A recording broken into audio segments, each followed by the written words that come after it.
What's up, guys? Barn1 here, and Sony's Paul Ryan made some interesting comments the other day, so let's go over them. When more or less asked about backwards compatibility in an interview, it was conducted with both Sean Layden and Jim Ryan. So they seen that management still didn't get all the fuss about why backwards compatibility was asked for. Jim Ryan specifically said, and I quote, "When we've dabbled with backwards compatibility, I can say it was one of the features that is much requested, but not actually much used.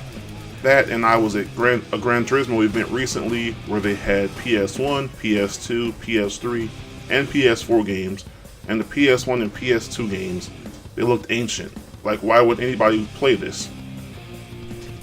So that's raising some flags for me in a way, because not only did you just like discredit all the older games, saying why would anybody want to play this, you more or less just like shed on like the legacy of gaming when you said that. Like, yeah, games back then were on weaker hardware, they don't look as good, but there's still some really good games that are only on those platforms.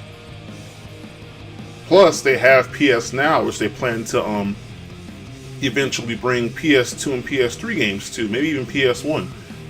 They also have those PS2 classics on the PS Store right now, along with PS1 classics. Even the PSP can run those PS1 classics. So you have access to all those older games right now. So it feels like, it sounds like damage control, but like he just like said, I mean, they're old games, so I play them anyway. Who cares? And there's a lot of people that think that way. I think they're kind of stupid. Not because they don't want to play those old games, but because they think that they look ancient. Why would anybody want to play them? There is a sizable, and I apologize if there's thunder and rain in the background. Florida's like that. But there's a sizable amount of people that like playing old games still. Like, there are timeless games. I guess like he doesn't think Sony's made any, which that's a red flag right there. But there is this thing called timeless classics that are still fun today. I mean, Crash Bandicoot is getting a remaster this month. People still want to play that. Spyro might be next. They're bringing the Jak and Daxter games to PS4 later this year. There's a bunch of PS2 classics on the store right now. This was just a really dumb thing to say.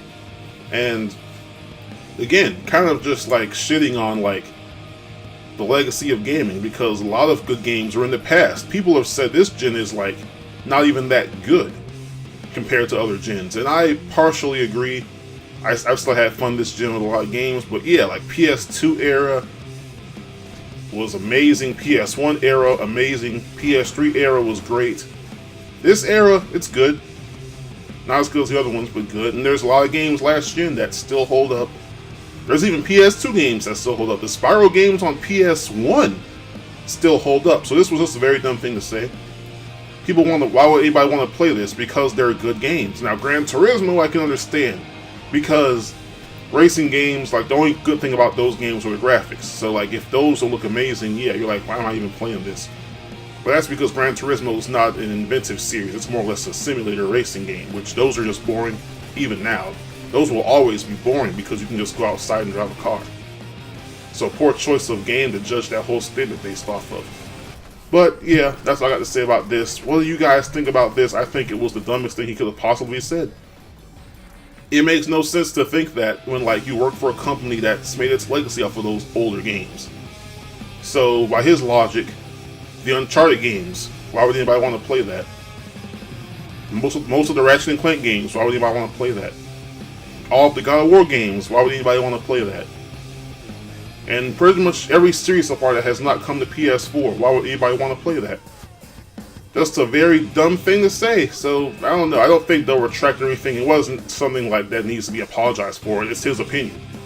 But still, just a very stupid opinion to have, and something really stupid to say, especially when you're an exec for this company. Like, that still makes no sense why he said this. I don't get it. Jim Ryan is the Sony head of global sales and marketing. I mean, part of your job is selling those old games when they're ported to PS4. You just did it backwards. You're like, oh yeah, don't bother buying that. I'm still waiting for those Jak and Daxter. Those Jak and Daxter games coming to PS4 are going to be some of my most anticipated games to play this year so far. And yeah, that counts the new games coming out too. There's been some great new games already. There's a lot more coming out. Those Jak games are old, but I'm looking forward to playing them because they're good games. The first one in particular is timeless. The second and third one, I wouldn't say timeless, but they're still very fun games to play. And Jak X, you guys never put that on PS3, so yeah, I'm looking forward to play that in HD finally. Wish I had multiplayer for that, but that's a whole nother story. But yeah, so I got to say, let me know your thoughts down below in the comments section. Do you agree with him? Because I understand a lot of gamers don't really want to play old games. Like, I understand that, but saying you shouldn't is just retarded. So yeah, let me know down below in the comments your thoughts. Remember to like, comment, subscribe to that One Nation Under PC and PlayStation. Check out Tech Peasants Podcast. We're doing an E3 special for the conference later this week. And on that note, I'll see you guys next time. Peace out.